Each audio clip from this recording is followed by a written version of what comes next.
Social science का sample question paper 2021 का देख रहे हैं।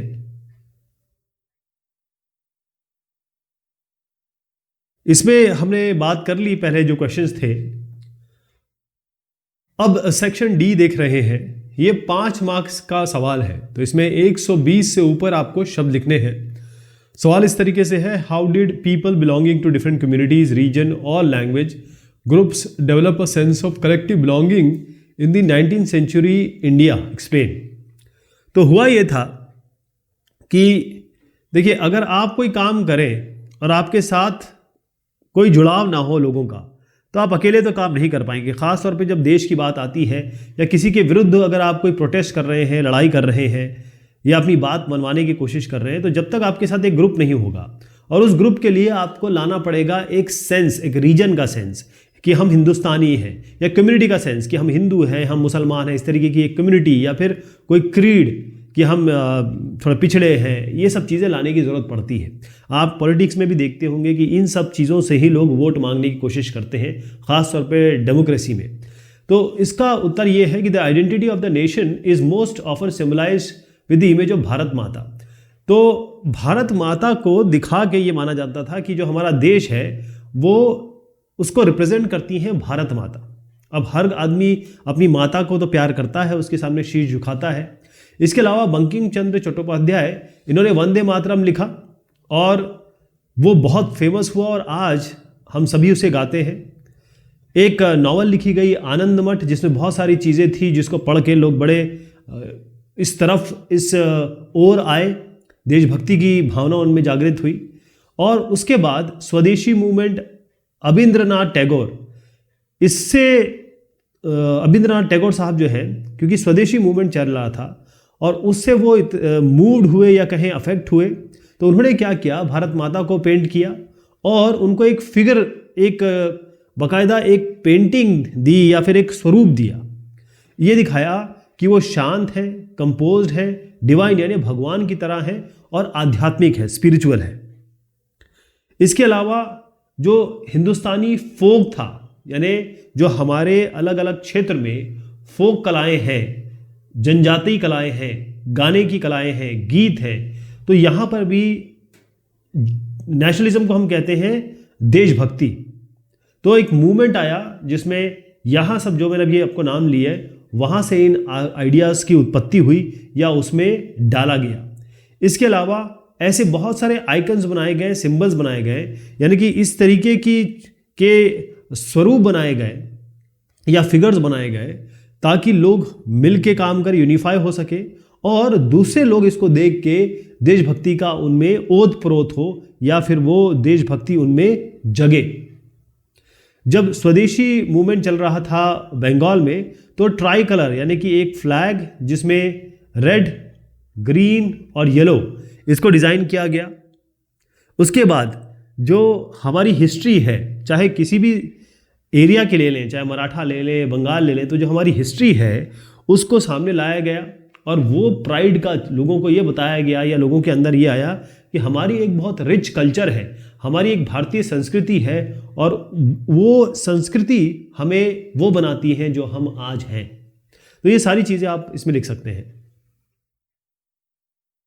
Explain the meaning of notion of Swaraj as perceived by the plantation workers. How did they respond to the call of the cooperation movement? तो स्वराज का मतलब ये है कि लोगों का राज्य, हमारा राज्य।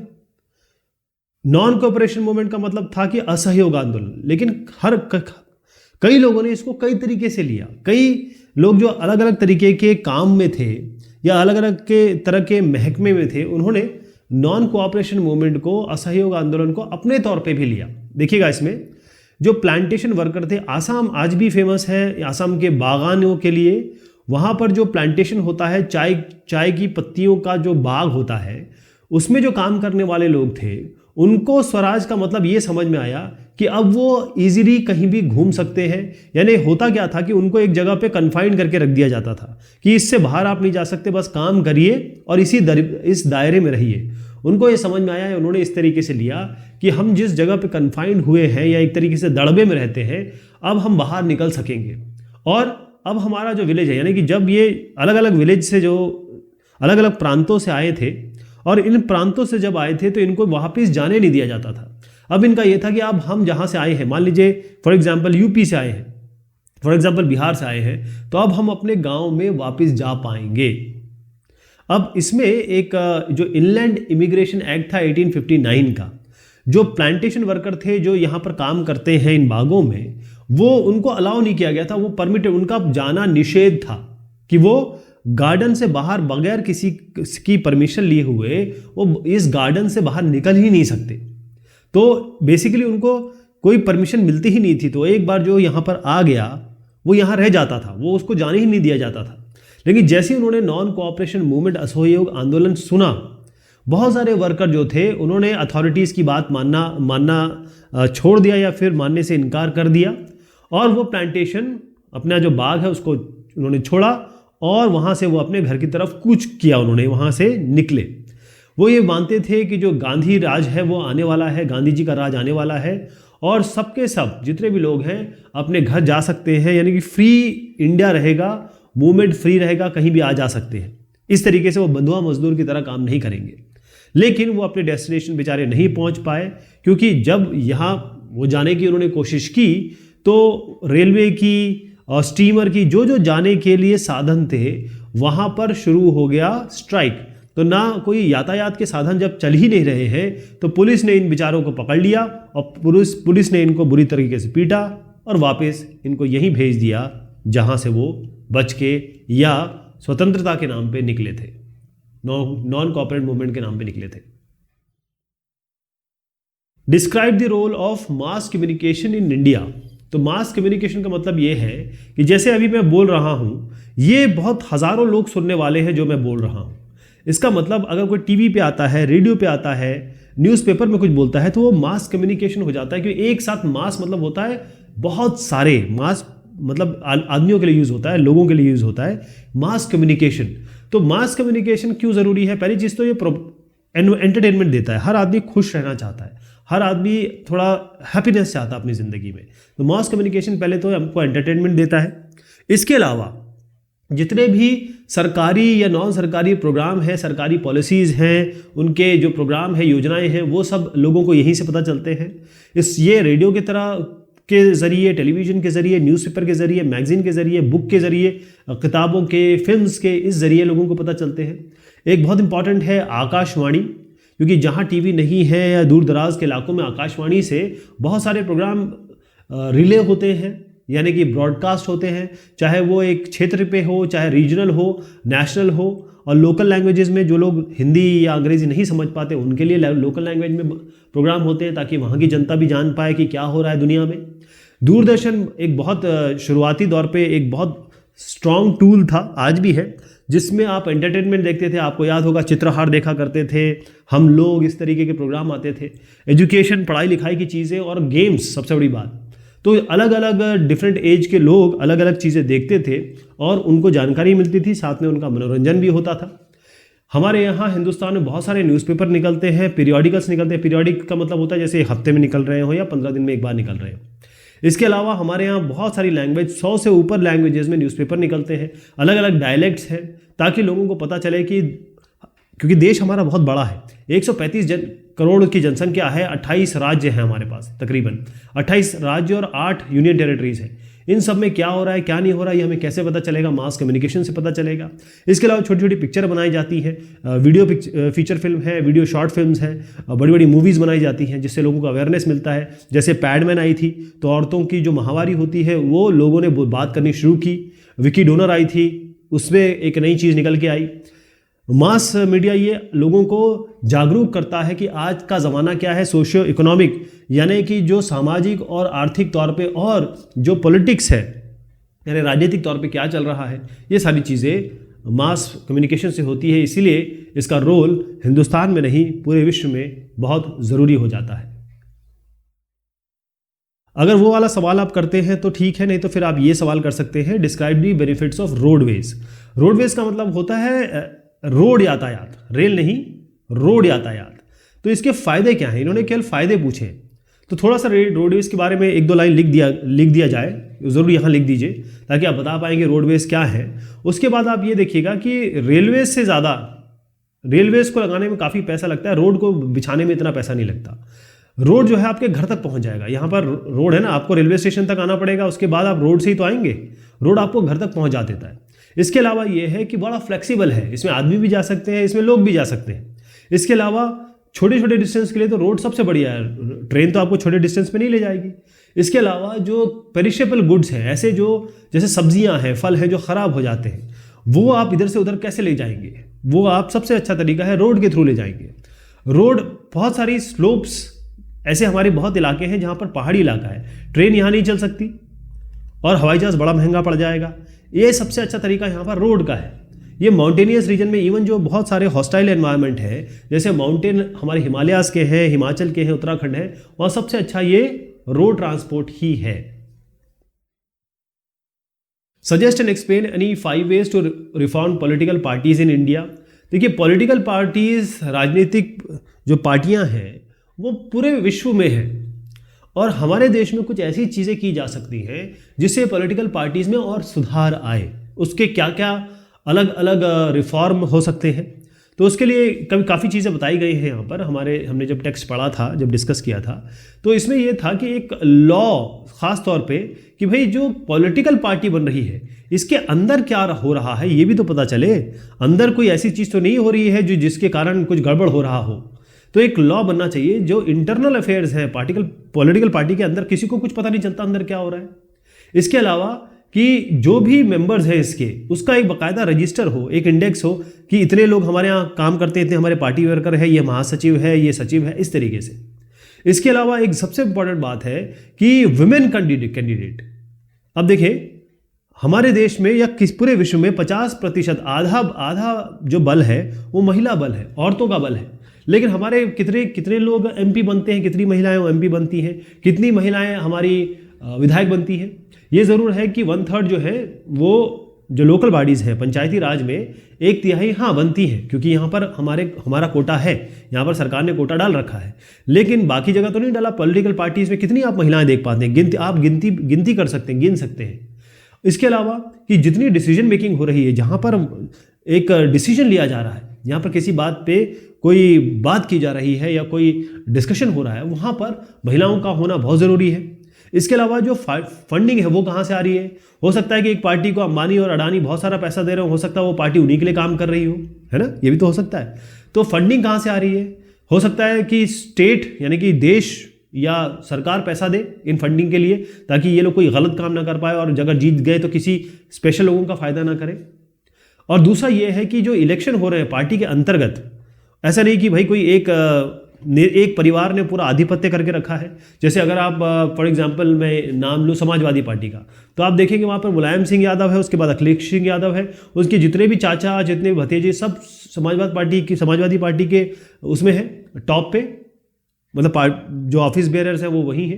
तो वहाँ पर इलेक्शन होना चाहिए। अगर इस पार्टी में कोई जुड़ता है तो वो भी तो बड़ा बन पाए, वो भी तो उस जगह तक जा पाए जहाँ तक वो उसकी काबिलियत है। Power sharing is the essence of democratic government, examine the statement. Power sharing बहुत ज़रूरी है। देखिए, कोई भी डेमोक्रेटिक गवर्नमेंट आप बात करें, कोई भी ऐसी गवर्नमेंट जिसको हम डेमोक्रेटिक गवर्नमेंट कहते हैं, या हम ये कहें कि ये हमारी लोगों द्वारा चुनी गई, लोगों के लिए चुनी गई सरकार है। डेमोक्रेसी का मतलब यही होता है कि सबको इक्वल राइट हो। तो डेमोक्रेसी में पावर शेयरिंग बहुत ज़रूरी हो जाती है। तो पावर क्या होता है कि जितने भी गवर्नमेंट में अलग अलग मशीनरी है, देखिए हॉरिजॉन्टल क्या होगा, हॉरिजॉन्टल पावर किस तरीके से चलता है। हॉरिजॉन्टल पावर शेयरिंग पहली चीज़, जैसे एग्जांपल है इंडिया में, मैं पूरे विश्व की बात कर रहा हूँ, तो हमारे यहाँ क्या है, एक लेजिस्लेटिव है, लेजिस्लेचर जो कानून बनाती है, एग्जीक्यूशनरी होती है जो इन कानूनों को लागू करती है, और जुडिशरी होती है जो ये देखती है कि ये लोग दोनों ठीक से काम कर रहे हैं कि नहीं कर रहे हैं। ये हॉरिजॉन्टल आपका पावर शेयरिंग हो गई, सब में पावर इक्वल डिस्ट्रीब्यूट कर दिया, सब में जो सत्ता है बराबर डिवाइड कर दी गई, ये इंडिया में है। इसके अलावा ये अलग अलग लेवल पे भी हो सकता है। जैसे हिंदुस्तान में क्या होता है, ये तो हॉरिजॉन्टल हो गया। अब मैं वर्टिकल बताता हूँ आपको। वर्टिकल में क्या है, सबसे पहले यूनियन गवर्नमेंट है टॉप पे, दिल्ली में जो सरकार बैठती है। हर एक स्टेट में एक स्टेट गवर्नमेंट है। इसके अलावा हमारी जो स्टेट गवर्नमेंट के अलावा जो यूनियन गवर्नमेंट है, ये किसको देखती है, जो हमारे अलग अलग यूनियन टेरिटरीज है। इसके अलावा जो हर एक लेवल पे जाके आप पंचायती राज देखते हैं या ब्लॉक लेवल पे आप जहां रहते हैं वहां का भी एक निगम पार्षद होगा, वहां का भी एक निगम पार्षद होगा जो बाकायदा सरकार को रिप्रेजेंट करता है। ठीक है, तो ये वर्टिकल हो गया। इसके अलावा कम्युनिटी गवर्नमेंट होती है, यानी मान लीजिए कई सोशल ग्रुप है, जैसे हिंदुस्तान की बात कर ले लीजिए, हिंदू है मुस्लिम है, हिंदू करीबन 80% है, मुस्लिम करीबन 14% से ऊपर है। तो इनको अगर अलग अलग इनकी कम्युनिटी ग्रुप बना दी जाए तो इनकी जो मसले हैं वो भी सॉल्व हो सकेंगे। जैसे बेल्जियम में है, बेल्जियम ने बहुत अच्छा ये काम किया कि कम्युनिटी गवर्नमेंट बनाई, 3 लेवल 4 लेवल की गवर्नमेंट है बेल्जियम में। तो इसके अलावा पावर शेयरिंग जो होती है पॉलिटिकल पार्टीज के, इसके अलावा पॉलिटिकल पार्टीज ही नहीं, जो प्रेशर ग्रुप्स होते हैं और जो मूवमेंट्स होते हैं, आंदोलन होते हैं, जैसे प्रेशर ग्रुप है, कोई प्रेशर ग्रुप है जैसे नर्मदा बचाओ आंदोलन है, तो इन सब के पास भी पावर होनी चाहिए और ये सरकार को प्रेशर में ला सकें कि देखिए साहब आप ये गलत काम मत करिएगा। कोई भी गलत काम अगर सरकार करने की कोशिश करती है तो ये प्रेशर ग्रुप का मतलब ये है उन पर प्रेशर डाल सके, यानी पावर एक ही के हाथ में न रहे, निरंकुश सरकार ना हो जाए, डेमोक्रेटिक सरकार हो हमारे यहाँ। इसके अलावा ये होता है कि भाई जो भी अलग अलग पार्टीज है वो अलग अलग आइडियोलॉजीज और सोशल ग्रुप्स को रिप्रेजेंट करें। जैसे मान लीजिए एक एससी है या एसटी है या मुस्लिम्स का ही नाम ले लीजिए, ये लोग जो है ये हमेशा हाशिए पे रहते हैं, इनका कोई इतना डेवलपमेंट तो हो नहीं पाया है। इनको डेवलप करने के लिए कहीं ना कहीं हमको एक इनका रिप्रेजेंटेशन चाहिए। अब केवल सरकारी नौकरी में अगर इनको आप रिजर्वेशन दे देंगे तो उससे इतना भला नहीं होता है, कुछ लोगों का हो सकता है, लेकिन इनकी बातें तो बहुत सारा परसेंट ऐसा है जो आज भी चाहता है कि भाई किसी तरीके से उनकी चीज़ें पहुँचे, तो उनका भी एक पॉलिटिकल पार्टी के रूप में एक रिप्रेजेंटेशन होना चाहिए। अगला है tertiary sector is playing a significant role in the development of Indian economy, justify this statement. अब टर्शरी सेक्टर जो है सबसे इंपॉर्टेंट है, कैसे? देखिए पहले तो मैं आपको बता दूं 3 हमारे यहां सेक्टर है, चौथा भी है, अभी वो भी बताऊंगा आपको। एक है प्राइमरी, एक है सेकेंडरी, एक है टर्शरी। एक और आता है जिसकी इस चैप्टर में बात नहीं हुई है लेकिन मैं बता देता हूं, जो हमने टेक्स्ट पढ़ा था, क्वाटरनरी होता है वो। तो प्राइमरी, सेकेंडरी और टर्शरी। प्राइमरी मतलब ये होता है जो भी एग्रीकल्चर से रिलेटेड हो या ये कहे जैसे माइनिंग हो, जो भी धरती से डायरेक्ट निकलता है, धरती जिसे पैदा करती है, सॉइल जिसे पैदा करती है, पृथ्वी हमें जो देती है, प्रकृति हमें जो देती है, वो उस पे जो लोग लगे हैं उसको निकालने में या उस पे काम करने में, वो आपका प्राइमरी सेक्टर वाले लोग हो गए। जैसे एग्रीकल्चर हो गया, खेती वाले लोग। अब जो भी चीज़ यहाँ से मिल रही है उसको मैन्युफैक्चरिंग में प्रयोग करना, वो सेकेंडरी में आ गया, यानी कि मैन्युफैक्चरिंग जो हो गया वो सेकेंडरी हो गया।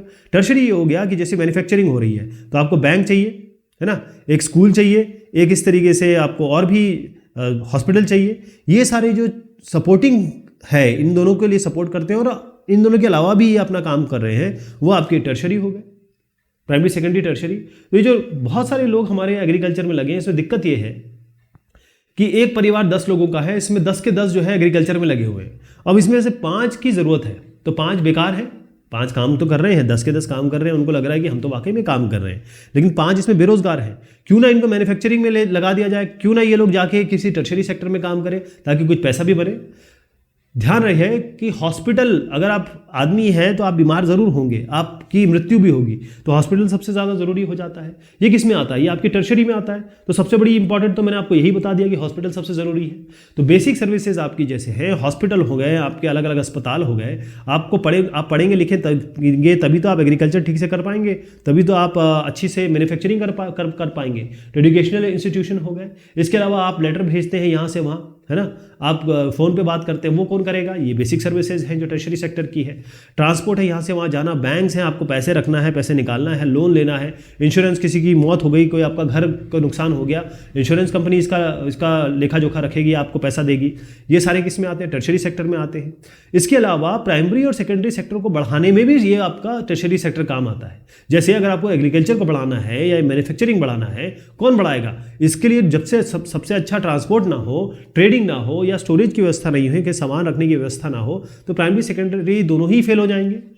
इसके अलावा पैसा बढ़ना, राइज ऑफ इनकम लेवल्स, कैसे पैसे बढ़ेगा, कैसे आपकी जेब थोड़ी सी भारी होगी, क्योंकि जो लोग हैं बहुत सारी चीज़ें मांगते हैं। वो लोग चाहते हैं कि भाई हर सैटरडे संडे हम बाहर जाके खाएं, लोग चाहते हैं कि हम मसूरी घूमें, हम जाके केरल घूमें, लोग चीज़ें खरीदना चाहते हैं, लोग चाहते हैं कि मैं प्राइवेट हॉस्पिटल में जाऊं, मेरे को एकदम आलीशान तरीके से मेरा इलाज हो। इसके अलावा प्राइवेट स्कूल हो जहां पर अच्छी तरीके से बच्चे को देखा जाए, पढ़ाया जाए, ऐसे कोर्सेज हों जो बहुत अलग तरीके के कोर्सेज हों जिसमें बहुत आगे बढ़ने के चांसेस हों। तो यहाँ पर अगर आप इन सब में आएंगे तो फिर आपका पैसा भी बढ़ेगा, आपका जेब भी थोड़ी सी भारी होगी। इसके अलावा IT बढ़ चुका है। हिंदुस्तान में इतने सारे लोग IT में आ चुके हैं, हमारा हिंदुस्तान IT हब बन चुका है। हमने देखा कि नई सर्विसेज जो हैं, जिस तरह जो इन्फॉर्मेशन और कम्युनिकेशन टेक्नोलॉजी जिसे हम ICT कहते हैं, ये सबसे ज़्यादा ज़रूरी हो गई है। इसमें बहुत सारे लोग लग गए हैं। अभी आप देखेंगे बहुत सारे इंजीनियर जो है वो IT engineer, computer science engineer, यही सब होते हैं। बल्कि जो मैकेनिकल, सिविल और इलेक्ट्रिकल वाले हैं वो भी कंप्यूटर साइंस में चले जाते हैं, ICT में चले जाते हैं। सबसे बड़ी बात आती है वैश्वीकरण की, ग्लोबलाइजेशन की, क्योंकि लोग अब जान चुके हैं कि भाई अब ये वैश्वीकरण हो चुका है। टर्शरी सेक्टर सबसे बड़ा रोल इसमें पैदा होता है या ये रोल अदा करता है कि अब कम्युनिकेशन बढ़ गया है, यहाँ से वहाँ चीज़ें जाती हैं, वहाँ से यहाँ चीज़ें आती हैं। अब पूरा विश्व आपका मार्केट हो गया है। यहाँ पर भी टर्शरी सेक्टर का बहुत बड़ा रोल है। अगला सवाल है, public sector contributes to this economic development of India, justify the statement. अब पब्लिक सेक्टर कंपनी में मैं आपको नाम गिना देता हूँ। BSNL हो गया, VSNL हो गया, MTNL हो गया, ऐसे आपका ONGC हो गया, ऐसे आपका DRDO हो गया, ISRO हो गया। इन सब के नाम आपने सुने होंगे। ये सब जो नाम मैं आपको बता रहा हूँ, ये इसलिए बता रहा हूँ कि ये पब्लिक सेक्टर है। केंद्रीय विद्यालय का जो स्कूल होता है वो आपका पब्लिक सेक्टर है ना, मतलब सरकार की तरफ से चलता है। सरकार इसको या तो चलाती है या इसमें इसका सरकार का कोई कहीं ना कहीं अंशदान होता है। तो ये जो पब्लिक सेक्टर है, सरकारी जिसे हम कहते हैं, ये एक तो डेवलपमेंट यानी विकास बहुत तेज़ी से डेवलपमेंट की तरफ ले जाती है, क्योंकि यहाँ पर आराम से, क्योंकि सरकार इन्वॉल्व है, पैसा इन्वॉल्व है, बड़े बड़े इंफ्रास्ट्रक्चर वो बना सकती है, फैसिलिटी दे सकती है। इसके अलावा बहुत सारे लोगों को एम्प्लॉयमेंट मिलता है। आप देखिए 50 लाख से ऊपर लोग जो है सरकारी नौकर है हिंदुस्तान में, एम्प्लॉयमेंट बढ़ता है उनके घर। एक घर में अगर आप 4 लोग भी मान लें, 5 लोग भी मान लें, तो आप देखिए 2.5 करोड़ लोग तो इसी से पल जाते हैं। इसके अलावा जो फाइनेंशियल रिसोर्स है वो भी विकास के लिए यहीं से जनरेट होता है, क्योंकि बहुत सारी ऐसी कंपनियां हैं जो बहुत फ़ायदे में चल रही हैं। इसके अलावा जो इक्वालिटी है इनकम की, क्योंकि सब जगह पैसा बराबर चाहिए। हो सकता है कि प्राइवेट में बहुत सारा पैसा हो, कहीं कम हो। इक्वालिटी ऑफ इनकम का मतलब ये होता है कि पब्लिक सेक्टर में इतना पैसा मिल जाता है, सरकारी तंत्र में इतना लोगों को मिल जाता है, और ये सरकारी तंत्र इतने पैसा जनरेट कर देते हैं कि बराबरी हो सके सबके लिए। इसके अलावा जो छोटे, मध्यम और जो कुटीर उद्योग है वो सब सरकार डेवलप करती है, यही पब्लिक सेक्टर में भी आता है। इसके अलावा जो अवेलेबिलिटी है गुड की, अब मान लीजिए आप अगर पब्लिक डिस्ट्रीब्यूशन सिस्टम ना हो, आपको 1 रुपये में, 2 रुपये में या 5 रुपये, 10 रुपये में चावल या ये चीनी ना मिले तो आप कैसे चला पाएंगे? कई ऐसे गरीब, हमारे यहाँ बहुत सारे लोग जो हैं बिलो पॉवर्टी लाइन, BPL वाले हैं, वो कैसे कमा पाएंगे, कैसे खा पाएंगे? तो उनके लिए सबसे ज़रूरी हो जाता है। देखिए, कम्युनिटी समाज को आगे बढ़ाना, जो ह्यूमन डेवलपमेंट इंडेक्स है, हेल्थ है, एजुकेशन है, यानी हमारी जो शरीर है, हमारी जो पढ़ाई लिखाई है, इन सब की ह्यूमन डेवलपमेंट इंडेक्स भी उसी में आता है कि हम किस तरीके से आगे बढ़ें। इसमें सारे पब्लिक सेक्टर का बहुत बड़ा रोल आता है। और भी कोई पॉइंट है तो वो जोड़ सकते हैं आप इसमें। अब ये मैप स्किल बेस्ड क्वेश्चन है, देखिएगा। सबसे पहली चीज बताई गई है, 2 places A and B have been marked on the given outline map of India. Identify them and write the correct names on the line drawn near them. तो ये लाइन बाकायदा बनाई गई है, आपको बताना है क्या है इसमें। तो Indian national Congress session at this place in 1927। तो इसका क्या करेंगे, देखिए ए है, ये बी है, तो मैं आपको बताता हूँ। दूसरा भी देख लेते हैं। Mahatma Gandhi organised satyagraha movement at this place for indigo planters, नील की खेती वालों के लिए जो किया था। तो पहला तो उत्तर आपका मद्रास हो गया, ठीक है, मद्रास, इसका उत्तर हो गया Madras. Congress session, national INC session जो हुआ था 1927, जो आज की कांग्रेस है ना, उसी के बारे में बात हो रही है। और यहाँ पर जो आपका मद्रास हो गया, चंपारण में उन्होंने जो नील की खेती करने वाले थे उनके लिए, उनके साथ सत्याग्रह मूवमेंट शुरू किया था। ये हो गया उत्तर। अब अगले पे आ जाइए, यही सवाल है। इसमें आपको राणा प्रताप सागर डैम दिखाना है, नामरूप थर्मल प्लांट दिखाना है, बेंगलुरु का जो STPI है, सॉफ्टवेयर टेक्नोलॉजी पार्क दिखाना है, विशाखापट्टनम पोर्ट दिखाना है, नरोरा न्यूक्लियर पावर प्लांट दिखाना है। तो मैं एक एक करके आपको दिखा रहा हूँ। देखिए, ये हो गया नरोरा, ये आपके उत्तर प्रदेश में है। यहाँ पर आपका नामरूप हो गया थर्मल प्लांट, ये आपका राणा प्रताप सागर डैम हो गया, ये वाइजैक यानी कि विशाखापट्टनम हो गया, ये बेंगलुरु हो गया। यहाँ पर बेंगलुरु, विशाखापट्टनम, ये आपका राणा प्रताप सागर डैम, ये आपका नरोरा, ये आपका नामरूप। बस चंपारण और ये तो मैंने बता ही दिया, मद्रास आपको। चलिए साहब, ये हमारे सवाल जवाब हुए और ये सैम्पल क्वेश्चन पेपर है। इसी तरीके की कोई चीज़ आने वाली है। जो मैंने आपको सवाल जवाब बताए हैं इसको और अच्छे से पढ़िए, इससे रिलेटेड और जितनी भी चीज़ें बन सकती है उसको पढ़िए और बहुत हद तक आप समझ लीजिए 50 से 60% आपकी तैयारी हो जाएगी। मेहरबानी आप सभी की।